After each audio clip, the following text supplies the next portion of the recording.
Sorry. Or maybe it's just starting now. Oh, we're in trouble. Okay. But thank you for that reminder because I swear I hit the record button before I started. So, um, so we're talking about the large corporations and how they are buying up all the little, well, not so little people anymore. So there's fewer places to get yarn, basically. And the other factor is that there are tariffs. And so what that does is makes it unknowable how much something's going to cost until you actually get it. And so you place an order for yarn, you get their price list. You're like, oh yeah, I can see with my markup that's still a reasonably priced whatever. And I can see that people are going to be able to afford that or want to buy that or whatever it is. And then you place the order. And by the time it comes, the value of the dollar, could change drastically. And so you don't really know what you're paying for it.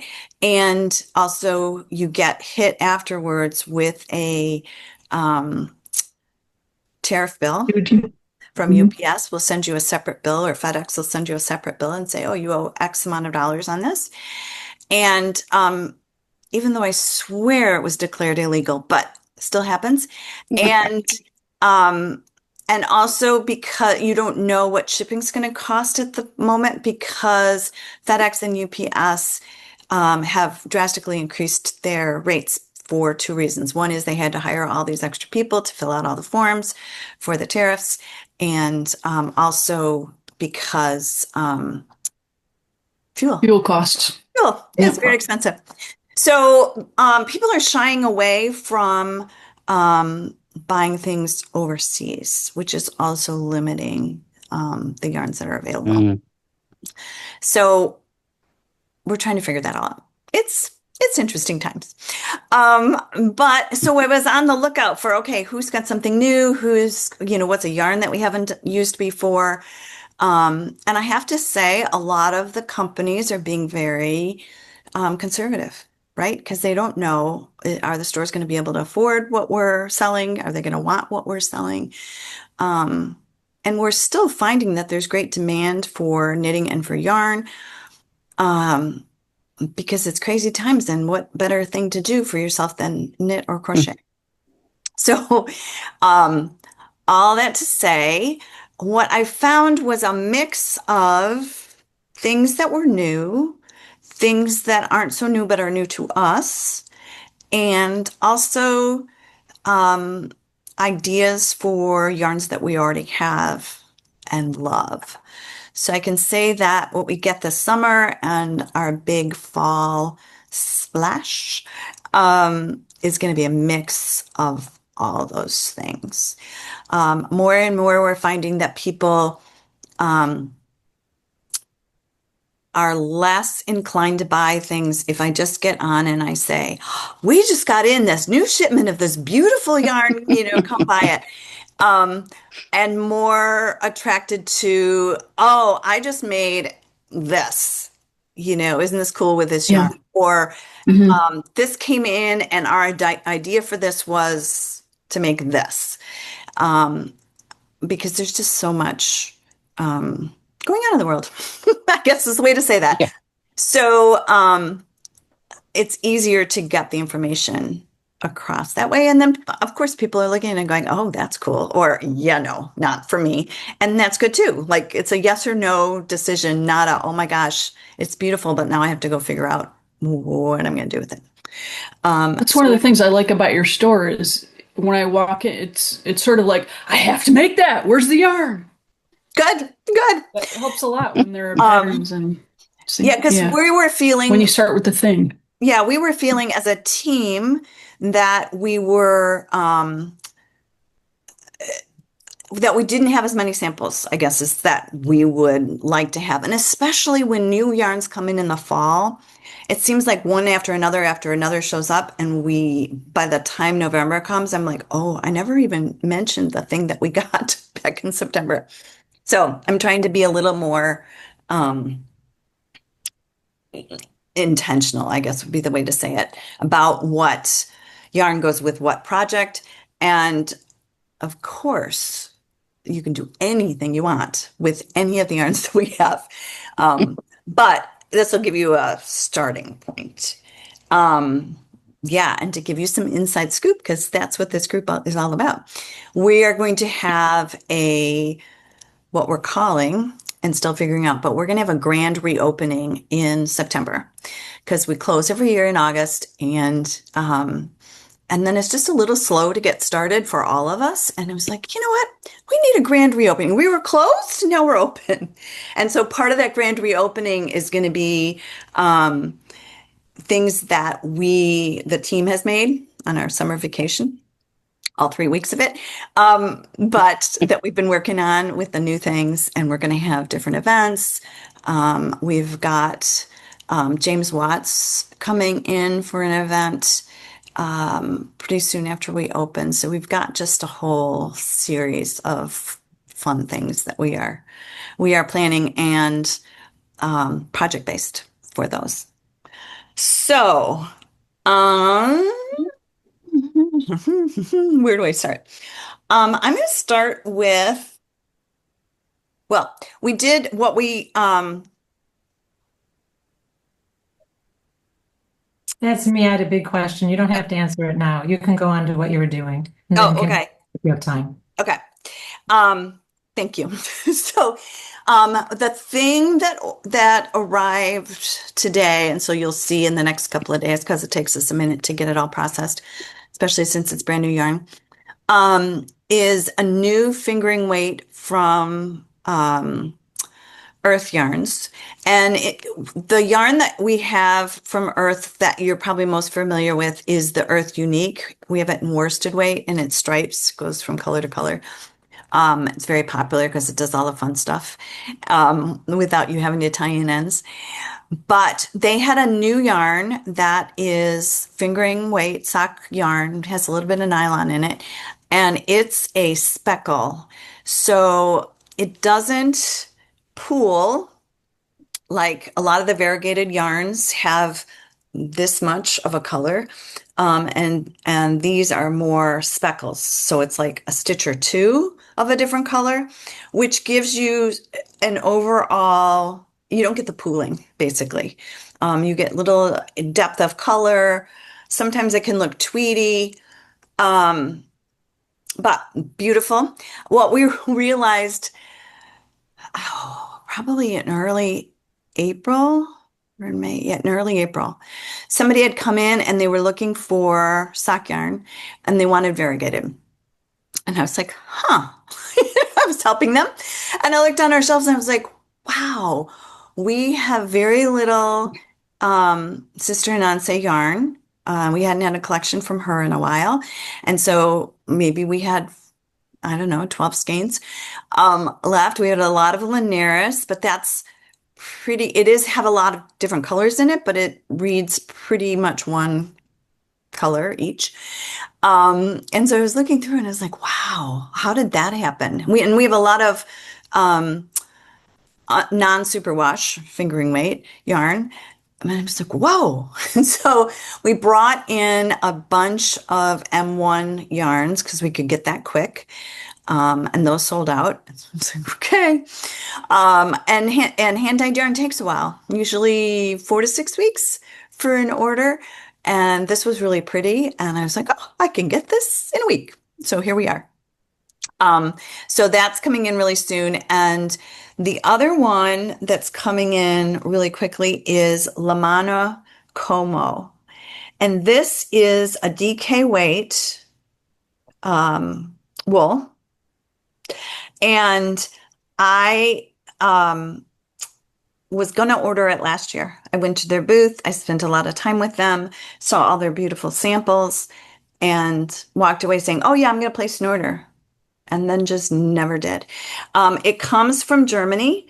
So we had the issue of tariffs and shipping and all of that. And so I wasn't sure about it.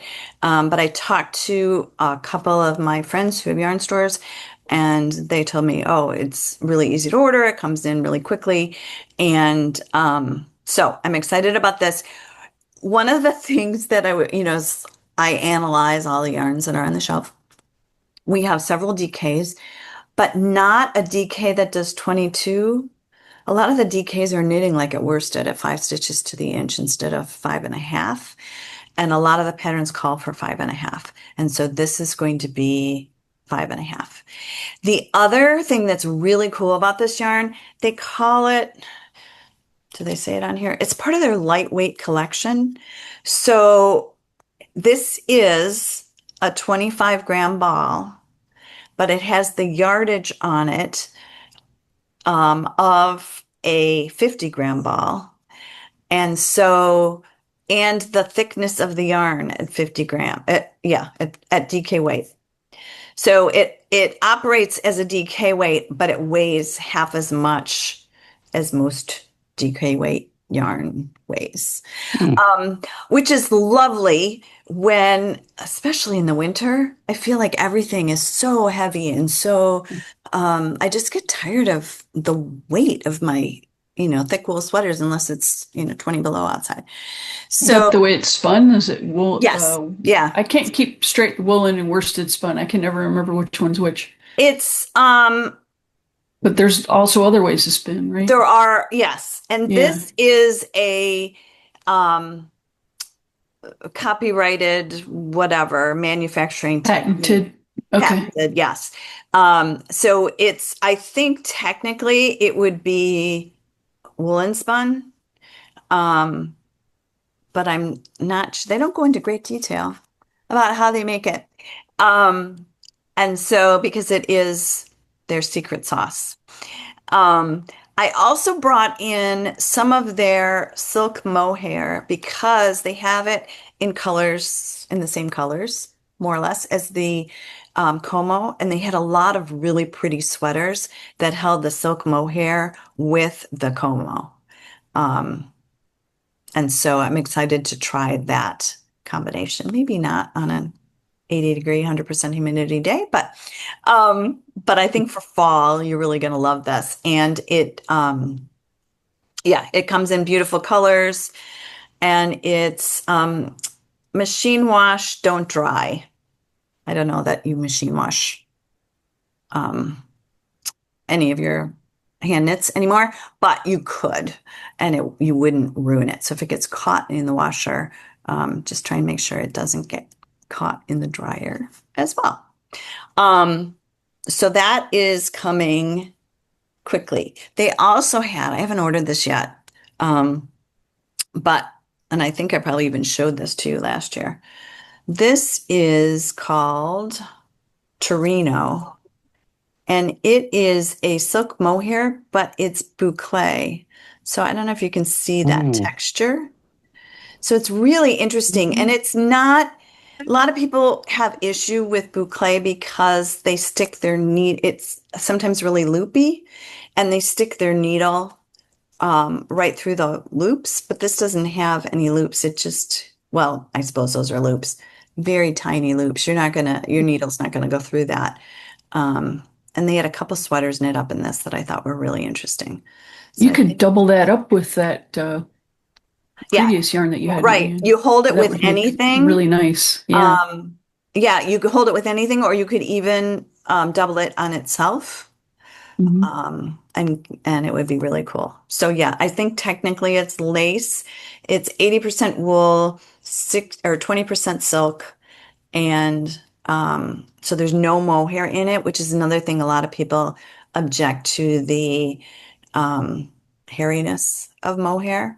And so this would not give you that, but it still is a great carry along. I'm looking to Does see. mohair shed I haven't had that or it's just issue. scratchy? Okay. Some people find it scratchy, um, Okay. or just the fact that it has a really high, it has a loft to it, which makes it lovely, I think, as far as the texture. But a lot of people find that annoying to have those hairs on it. It's like 195 or 200 yards to a little skein like this. So look for that in the fall. Um, so that is that. The other thing, the other thing that I ordered. So 29 Bridges, we have had their Bloom, which is DK, and everybody has loved that. It's not superwash. Um, we've ordered that several times this year in the last probably 6 months. We order quite a bit. And so I was talking to her. I was in her booth. She is just the most lovely human. And so I was looking at, because I'm on this idea that we need more sock yarn. And so I talked to her about hers. And so I ordered, this is a mini skein kit. Mhm. So I didn't order the mini skein kit, but I said, I need to buy this. Some different booths have cash and carry.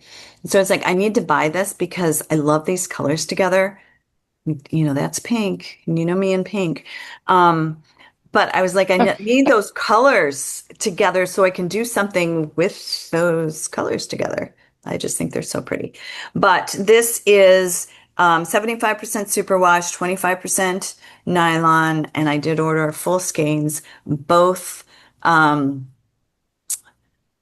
variegated, some speckles, and then some semi-solids to go with them. And we were looking at what I picked, and we decided that where I went with the variegated and speckle colors was really murky. A lot of gray, sort of interesting dark purples and greens. I don't know. It just called my name. And then brights. So the tonals are really bright and the murky is murky. So I'm very excited to see when that comes in. She said 6 weeks, but maybe earlier. Maybe earlier. So that'll be exciting. And I did take a picture of what I ordered. So I will show you those. I'm trying to figure out, I was going to play a video for you guys tonight, put together like a slideshow. And often when I do that, when I'm on Zoom, it doesn't come off as clear as if I just send you the video. So I think that's what I'm going to do. And so I will need to go back and um, put put text on the pictures so you know what you're looking at. Um, so I'm excited about getting that in because I think you're really going to love those colors. What else? Oh, and this is the other thing that I haven't ordered yet, but is going to come this fall because several people on the team are very excited about this. And this is the Cashmere 628. And it comes in beautiful colors. Pale green, not so much my color, but it looks really good in the palette of colors. And so I think this will be a good one. A lot of times people are asking for 100% cashmere. And in the past we did like a cashmere lace, and this is a little thicker. This is like sport weight, heavy fingering. Six stitches to the inch is what they're saying. And I probably can't see it. Mhm. But it's like a chain construction. Oh, that's So nice. yeah, so it's gonna be really lovely. And Beth was swatching, she got a sample skein too, and so she was swatching with hers, and we're gonna figure out the one or two skein project that is gonna make everybody think they need a little bit of cashmere around their neck um, to get them through life in the fall. So this is definitely coming in. This is from Germany as well, a different company than the Lamana. This is Pasquale, and Oh, we Pasquale.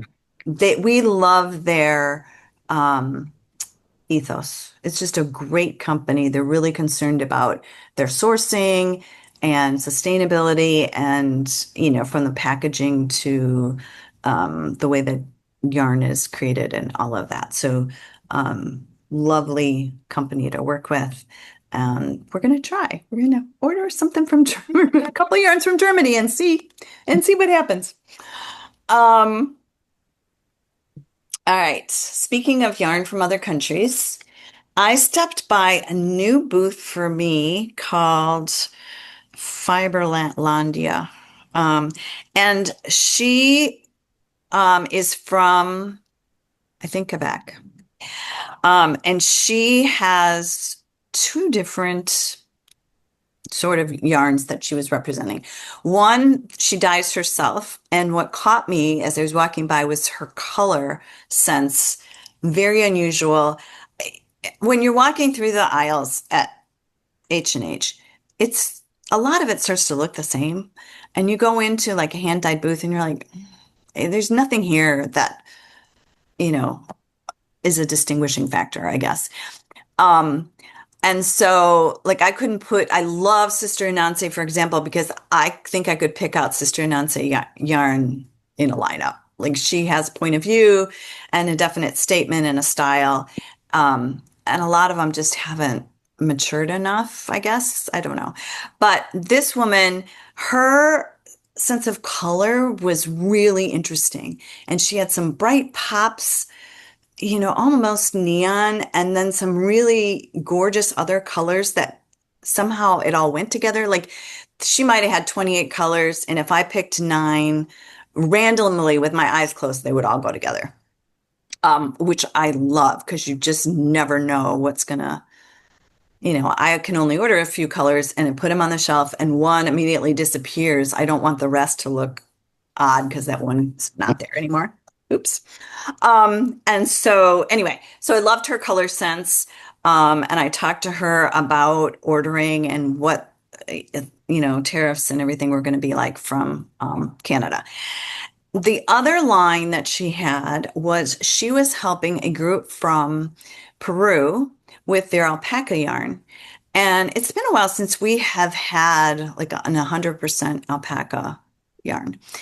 And a lot of what holds the people back from doing very well with alpaca is their colors. So they're not, I think they're going to the mill and saying, give me a red, a blue, and a green or something. I'm not sure exactly how they pick their colors. But this woman went to Peru to talk to this organization and helped them pick their color card. And it's beautiful. And I grabbed a few. I can show you. And this is just a sample. I mean, they had every color in the rainbow, but oops, just really Mhm. pretty colors. Gorgeous. And it's That is all, cohesive. yeah. And there were, as I say, a lot of colors. This is just a handful. Mm. Um, and they had, this is their DK, and it looks like a single. I don't think it is, but it might be a single. And you don't often see singles in alpaca. You see them in merino, and a single just means it's not plied together. This is their DK. This I just was showing you for color. I think this is their maybe lace weight, and you can see maybe that this is applied yarn. So it has a couple different strands in there that are applied together. Whereas this, I think what I like about this, I'm going to knit some up and see. Alpaca is usually very heavy and it's all drape and it tends to grow when, in a usual applied manner. I think a single, because this is so light and fluffy, you're not going to get that. So I'm very excited to play around with that, do some swatches and see. And beyond the colors being fabulous, of course, the story is fabulous as well. And they're talking about all the women that they're working with in Peru and the fair wages and all of that. So I can bring all that story to you as well as beautiful yarn. What else do I have here? One of the fun things about going to market is if you go by a booth at 2:30, especially the bigger booths. So I went by Barocco and Lang at about 2:30 on the last day. And then they will, if you already have an account with them, they will give you a skein to take home and play with. And so I grabbed a couple of skeins that looked interesting. So we'll start with this one. And I don't know. Oh, you can see. There's a sheen to this yarn that is so pretty. It is called Biella, and it's 60% merino, 30% silk, 10% mohair. Um, so it has a very slight halo to it, but not much. But what is so great in person is the sheen that the silk gives it. And there were several sweaters that were knit up in this that were absolutely beautiful. And so I'm going to play around with it and see. They're saying 6 stitches to the inch, which is kind of sport weight.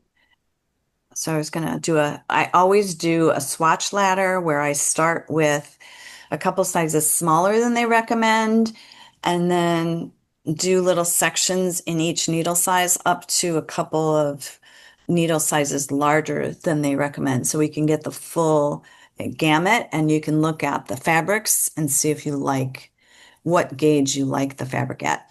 Because a lot of yarns say one thing on the label, and then you start working with it and you're going, there is no way I'm going to get 5 stitches to the inch. Is this more like a 6 stitch to the inch kind of yarn? So I want to check that out.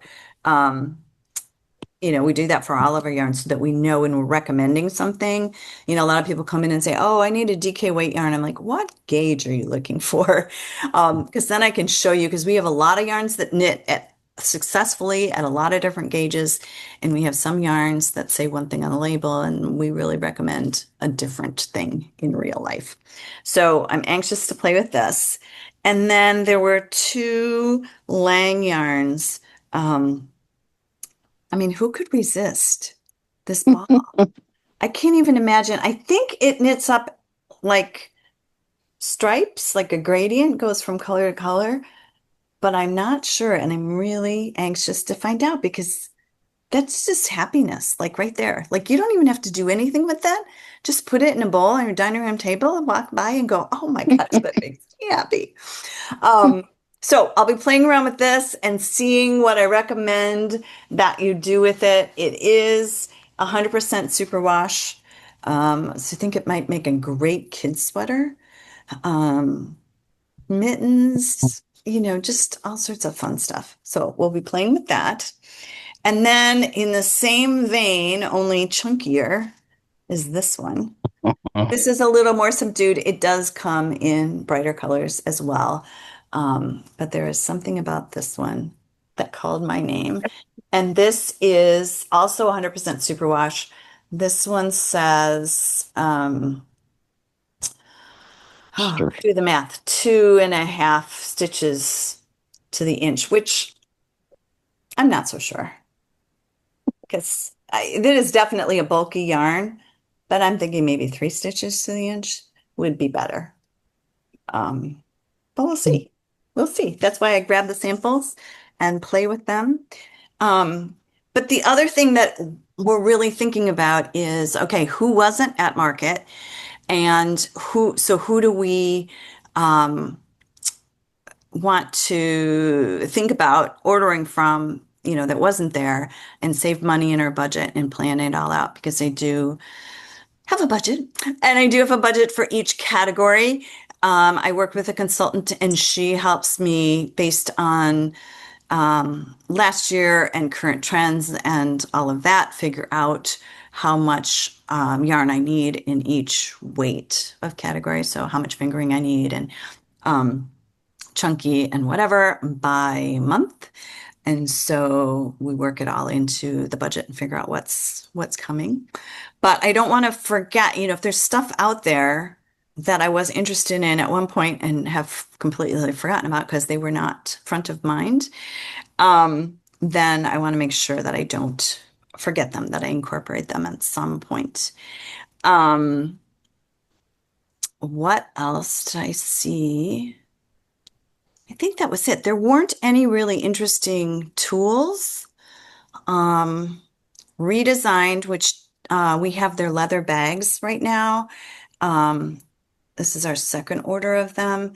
They've come out with a beautiful teal blue color, um, and some new different kinds of bags, some new things. So there are some new things from them. As long as we can keep the price under control. It's an expensive item anyway. They're 100% leather, and they come from Denmark. And they were and they're made in India, I think. So it's, some complicated algorithm to figure out how much they end up charging us. Um, but we've got our eye on that. But as far as like new gadgets, new tools, there's been a big splash. If you're a fan of signature needles, they're very pointy and they come in really pretty anodized aluminum colors. And they went out of business or sold their business to Chowgu. And they announced it, silly them. They announced it on Instagram.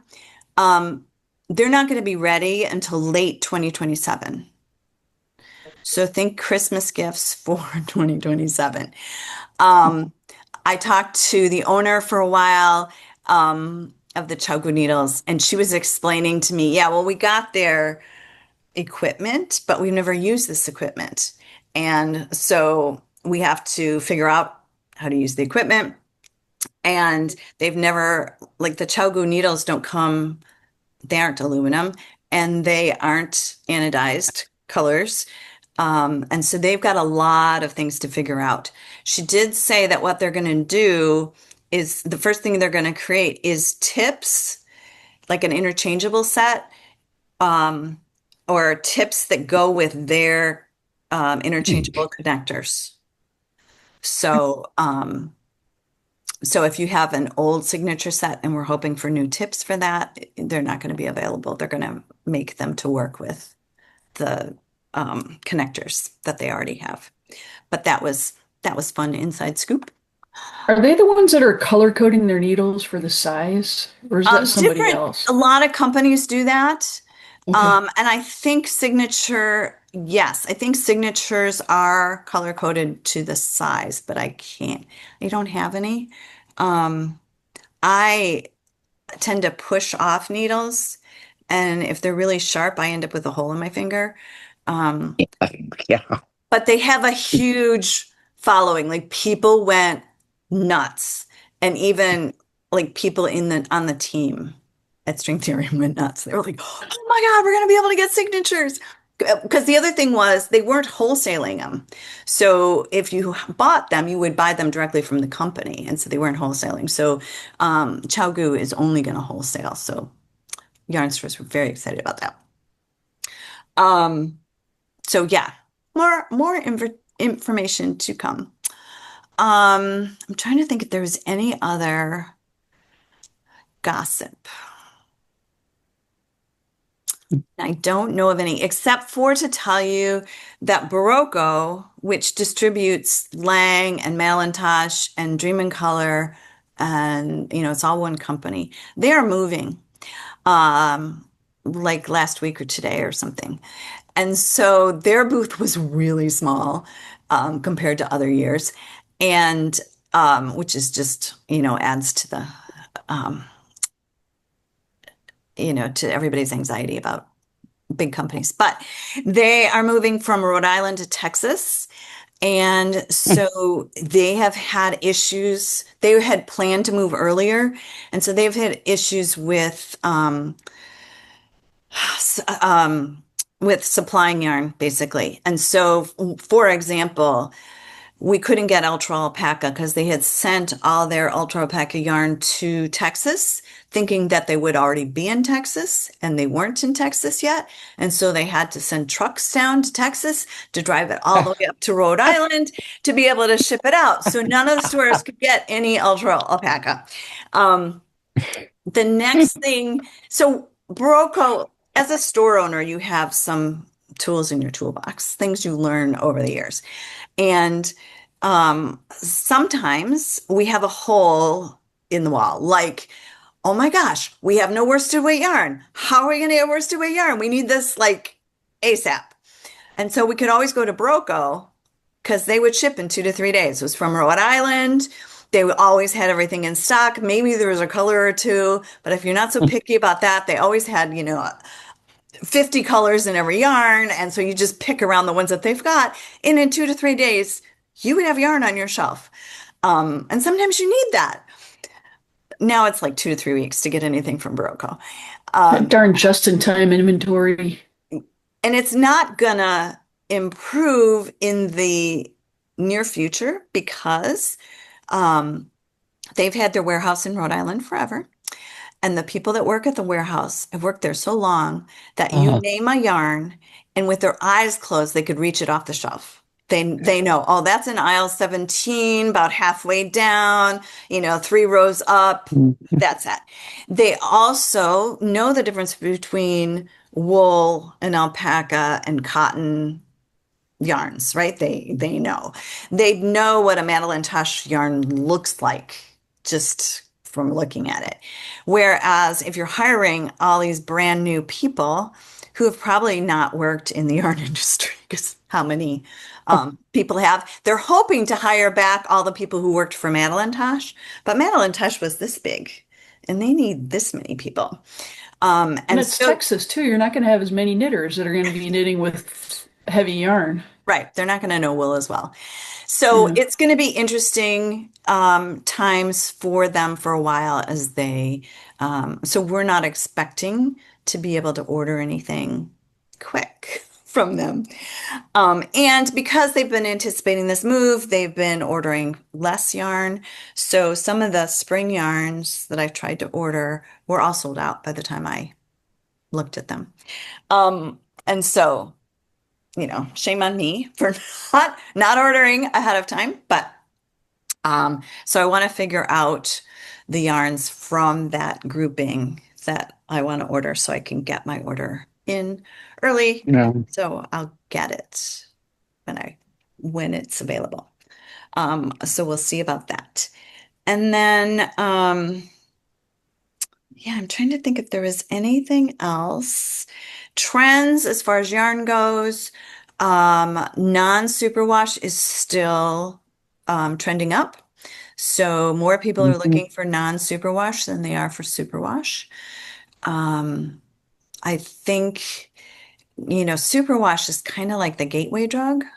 So if you're used to knitting with acrylics and that sort of thing, and you can't imagine not throwing everything in the washer and dryer, then you move into superwash and you're like, oh, this is fun. And the colors are so beautiful on a superwash.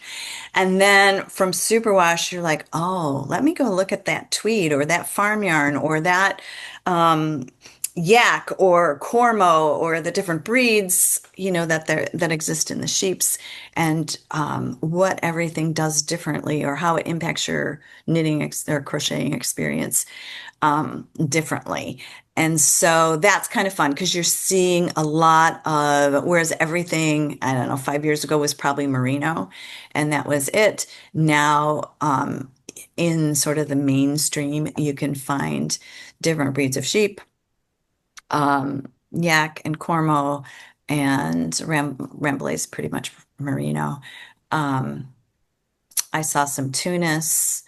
I saw Targhee. So a lot of different breeds of sheep, which is um, great because it's fun to try all these things. And also, I always believe that diversity makes everything stronger, everything better. So having this yarn that's using all these different breeds is increasing the demand for having different breeds of sheep, which just means you're going to get more of this and people are going to learn about them more. And I find that all very exciting. All right, I think that is pretty much market. The other thing that I was disappointed in was, or the one thing I was disappointed in, was the lack of models, of samples, of things that were knit that, I walked by and I'm like, oh my gosh, I want to make that. I know 6 other people who are going to want to make that. Or walking by other people wearing really cool knit things, and I did get several suggestions from that. Um, but it's often like a fashion show, and you see all these samples, and you're like, oh, okay. And so now that I've decided that we really need to be sample driven, um, I wasn't seeing as many. So we're going to do our own research, and figure out, and I've got the team scouting out things. What do they want to make for fall, given the yarns that we've got or the things that we're considering bringing in? What patterns look interesting to you? Think of some customers. What are they going to want to make? So I'm going to start a thread in the fan club group and be asking for your suggestions. If you could just post links of sweaters that look interesting to you, or hats, or techniques, or whatever that you're thinking about and wondering, oh, wonder what I would make this in. Because that's going to help us. We've got our own inner communication channels within the team. And so we're getting a list going, and there's going to be some really, really fun things. A couple events that are coming up. We are going to do that are, well, ones that is new this year. Well, two things. Okay. So the first one is Worldwide Knit in Public Day, which is the second Saturday in June. And we've got a theme, because we've decided themes just make everything more fun. And so for They do. us, I hope for you too, but for us, it always makes it more fun. So that's what we're doing. And so the theme for this Worldwide Knit in Public Day is visibility. And so we're kind of combining it with pride, and we're going to be knitting a pride flag, and yarn bombing the trees that are out front of our store. And so we'll be working on that.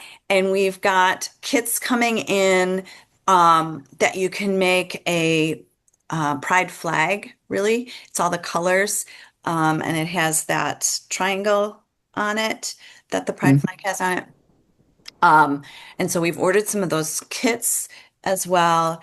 And yeah, it's going to be a fun day all around. We're going to do a fundraiser that day for Young Equal, which is an organization that we have sponsored in the past, that puts together activities for young adults in the LGBTQ plus community. So excited about that. And then later in June is Pollinators Week. And I think it's like the 25th. I should have a calendar in front of me. And so we've got all sorts of fun things going on for that. Actually, Glen Ellen was chosen as one of the monarch capitals of the United States. I'm not exactly sure how that all happened.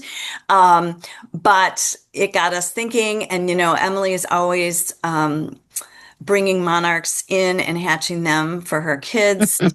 Follow her Instagram. So she's all into monarch butterflies, and we thought, oh, we're just going to take this whole pollinator thing and run with it. And so we asked Sister Nancy to put together a collection for us based on pollinators. And we Right. asked her to bring in to do it on the zebra base. And I don't know if you've seen the zebra base, but the zebra base we've had this in the past, don't have it now, but it's a strand of black and a strand of white that are applied together. And the white takes the color and the black doesn't. And I was thinking about it, and I thought, well, a lot of pollinators have black in them. And so that would be really cool. Like a monarch butterfly has, I suppose technically it's dark brown, but black bees have black. And I was thinking, I think a lot of butterflies, it's going to be so good. And it's Sister Nancy, so really cool. So she's doing, oh, thank you, Patty, the 22nd, the 28th. And so we'll have all sorts of, this new yarn, we'll have all sorts of fun, grins and giggles. And yeah, and then we're also planning for Yarn Crawl. Yarn Crawl is the last week in July to maybe August 1st, I think. And that the theme for yarn crawl for everybody is road trip. Or no, it's not road trip. It's Route 66. So we're going road Hmm. trip with it. But Route 66 has its 100th anniversary this year. And so we picked that. The bags are so cute. They're only doing tote bags this year, and they are so adorable. It's got the iconic neon hotel sign on it, and this row. It's really fun, really fun. So yeah. So my tip to you guys is they always go on sale early, and I will give you lots of runway to tell you when they're going to go on sale. But when they go on sale, and we order more every year, and we sell out every single year. And this year they're only doing tote bags. They're not doing totes and zippers. So I think they're going to go faster because people only have one thing to choose from, and it's opposed to two. Mhm. So yeah, if you like it, grab it. This is the tip, the insider's tip. Do not wait until yarn crawl starts to get your bag. Because then it's really difficult to figure out. And the stores are all trying to tell you where you can go because people come in and they want bags, and we are always sold out. And so we'll say, oh, but I think so and so has them, or I think so and so. But we're all really busy during yarn crawl, and so we communicate, but sometimes we don't see a message until a couple, several hours later, and then they're gone by the time we tell somebody. So save yourself some heartache and just get it early. Okay, really quick because we're almost out of time. If you have questions, why don't you put them in the chat, and I will answer Fern's question. But if you've got questions, because I can go over and it's recorded. So if you need to bow out, you can, and you can watch the recording and see what the answer is. But I wanted to show you what I've been working on. This is Feederbrook. So we haven't had Feederbrook in a while. Feederbrook yarn is made by Lisa Westra, and she lives in Maryland. And I don't think she owns the farm, but she lives on the farm and she manages the farm. And to sustain the farm, basically, she bought a mill, like in a shed kind of thing. And she makes the kind of yarn that changes colors. And she's not coming. We're having a trunk show of hers in June, I think, to correspond with Worldwide Knit and Public Day. And I had grabbed a few skeins from her last year. She was not at market this year. And so I started knitting just a sample. We have lots of samples in Feederbrook, but I wanted to try this out because this ball is less, not less colorful, but less. In a lot of hers, she goes from orange to pink to green to, whatever. And this doesn't have as many transitions. It's like kind of light blue and darker blue. So I thought, oh, I don't have a sample of that kind of color. So I'm knitting this, and you can see it, it does change Mhm. color, but it's pretty monochromatic, I would guess. And this is, I think it's a free pattern called Simple Thing, and you start with a few stitches, my personal favorite, and you build up to where half you can see the point, the bottom. You knit half your yarn, you weigh it first, then you knit half your yarn, and when you get to the halfway point, you decrease. So it's going to be a little triangle, simple thing. I have to tell you, the start of the simple thing, not so simple. But you can do it. You can do it. Just plan to do it once. It's only a few stitches. Plan to do it once and take it out, and then do it again. She has videos. Definitely watch the videos. She explains it in words right over my head.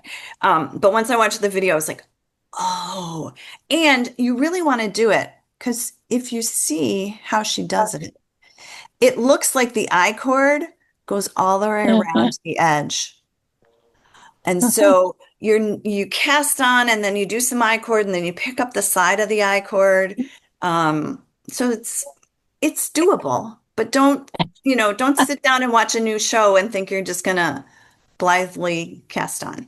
And then after that, easy peasy. I always use a stitch marker, um, because this is where I need to do the increases or decreases, and I need a visual reminder that that's where I am, on that, because it's garter stitch. And when you're holding it, I mean, here it's easy to see, oh, this side is at an angle and this is the Yeah. straight side.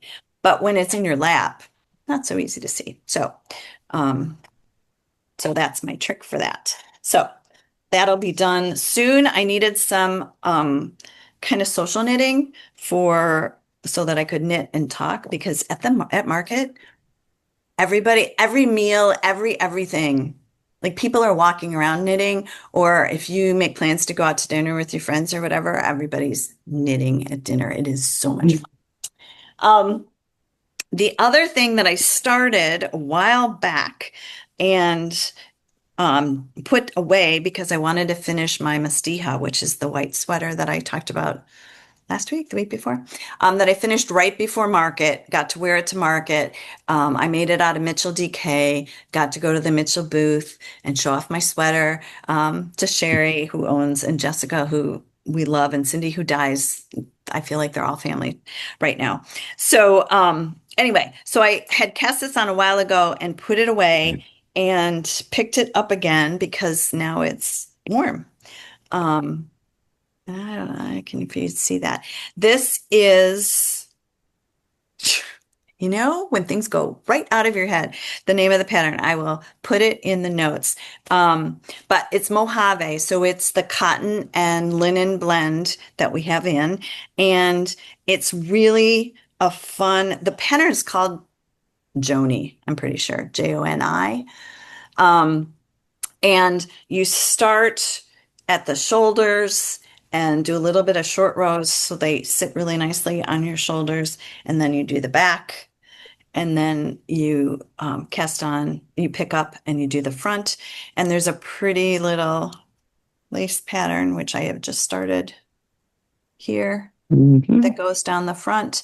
She wears it, this designer, can't remember, but this designer is really, she does beautiful things, absolutely beautiful things. She has a body that does not look like mine, and she wears her things without a lot of ease. And I love a lot of ease. And so I looked at this and I was like, oh, I'm not sure how this is going to look. So thank God for Ravelry, because you can go through and you can see all the bodies that wore them and how much ease everybody put in. And I was like, oh, okay, this can work.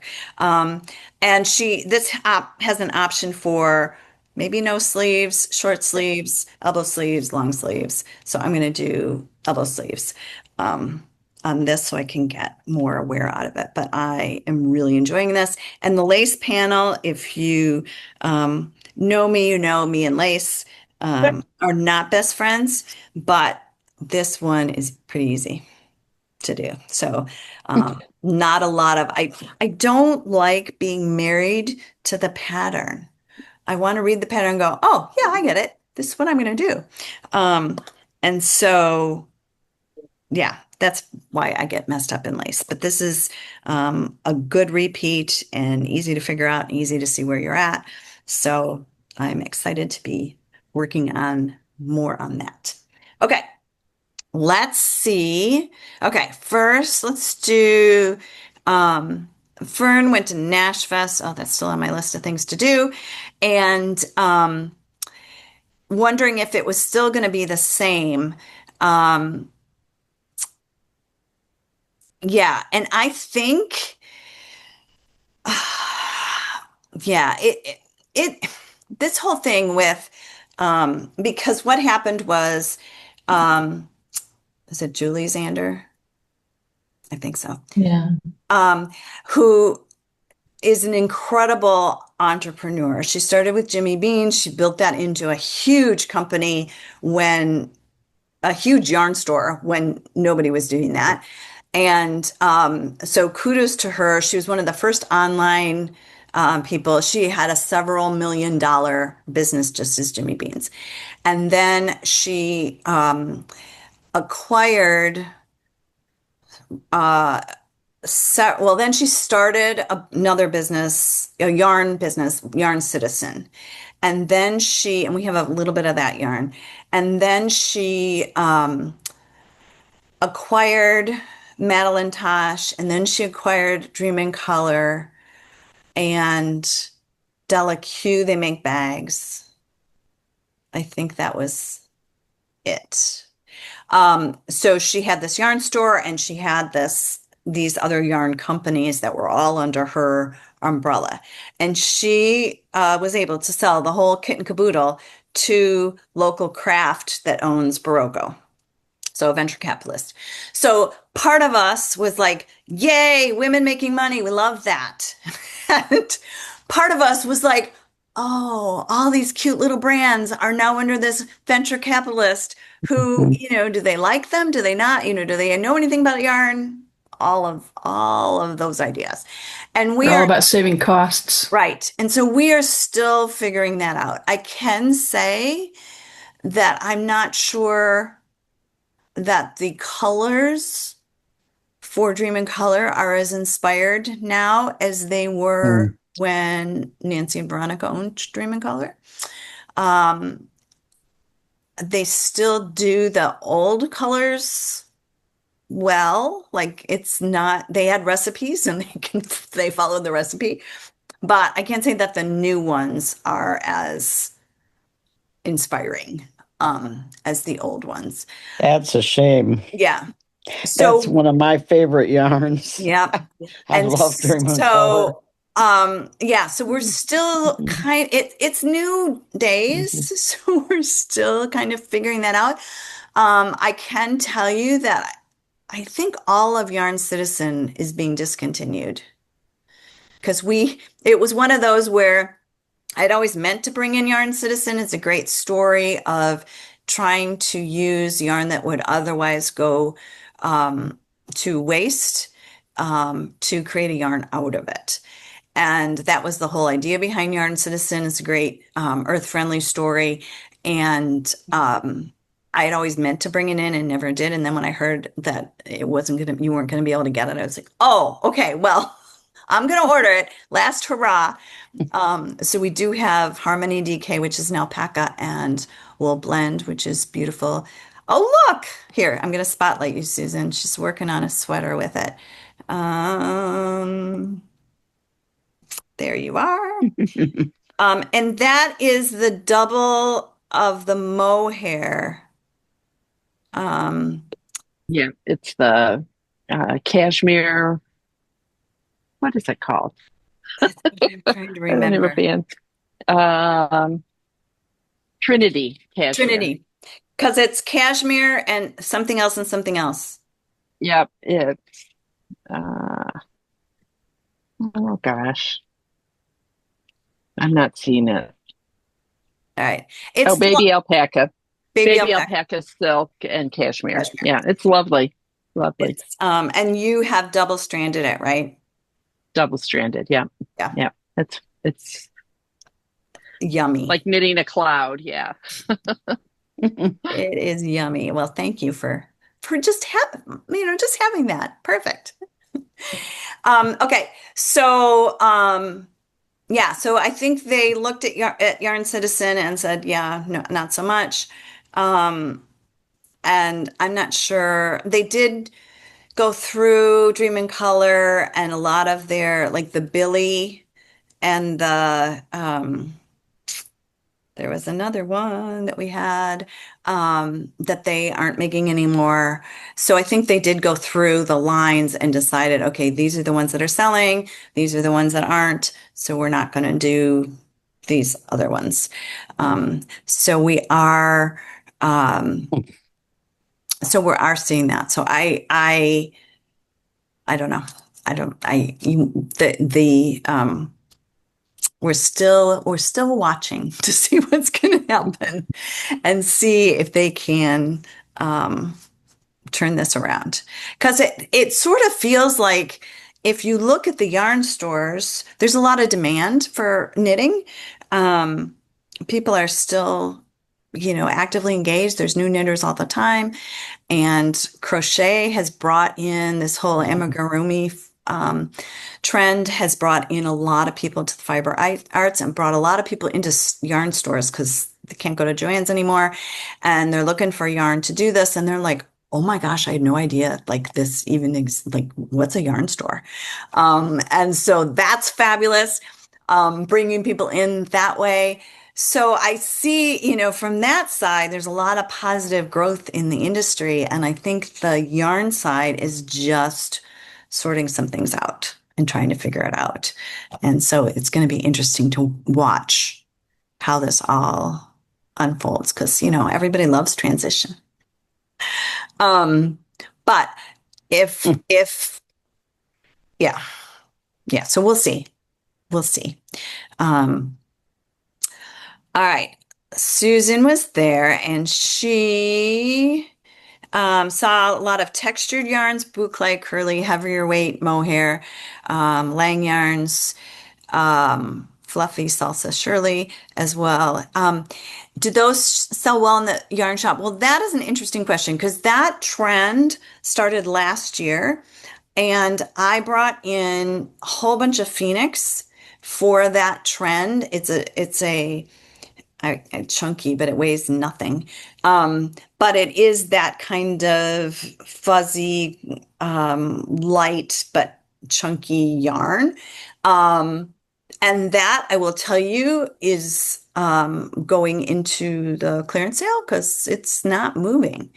And so that didn't sell as well. We had some Lang Cloud that was big and lightweight and striped, but not the texture, the floofy stuff. We also have currently on sale, I got some hand-dyed, it's merino, might be merino, but it looks like a really, really thick sort of mohair. It's got that brushed look to it.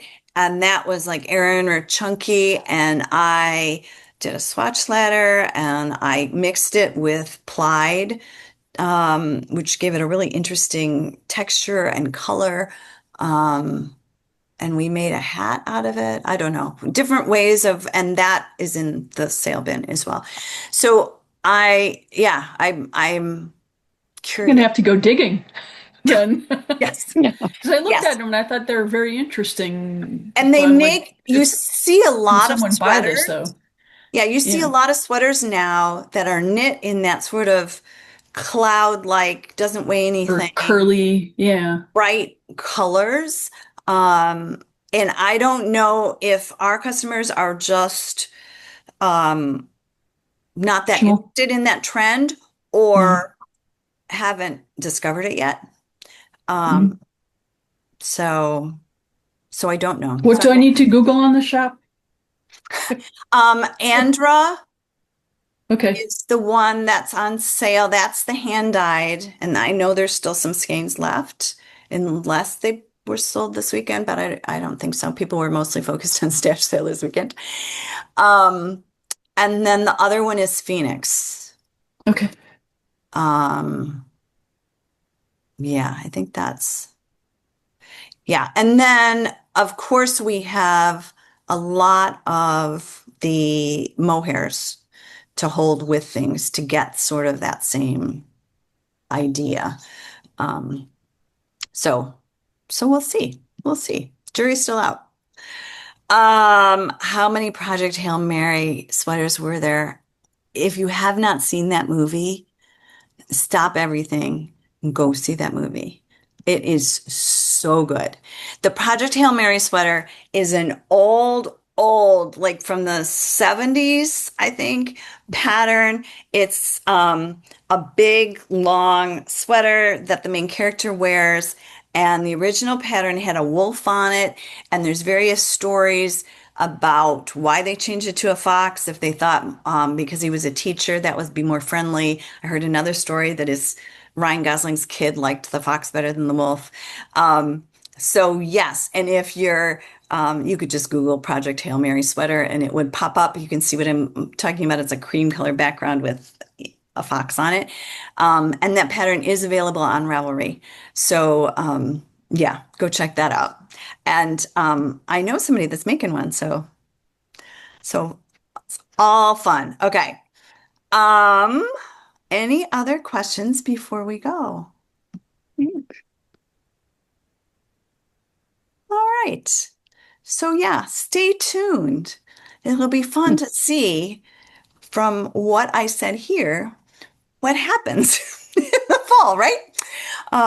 But as always, so appreciate your feedback and your participation in everything. Just makes this more fun when I can come back and talk to you all about it.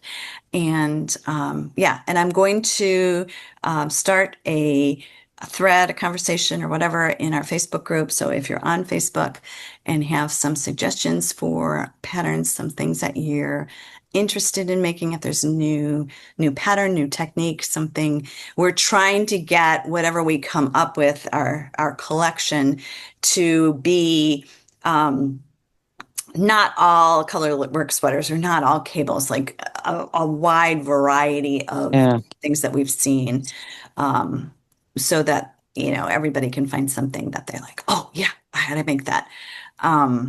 As well as accessories. It won't all be sweaters in there. There'll be other things, you know, smaller projects. So yeah, thank you so much for being in the fan club. I so appreciate it. And for coming in live. I really appreciate that too. So I had somebody to talk to. And if you're watching this afterwards, we love you too. And yeah, I will see everybody soon. Bye.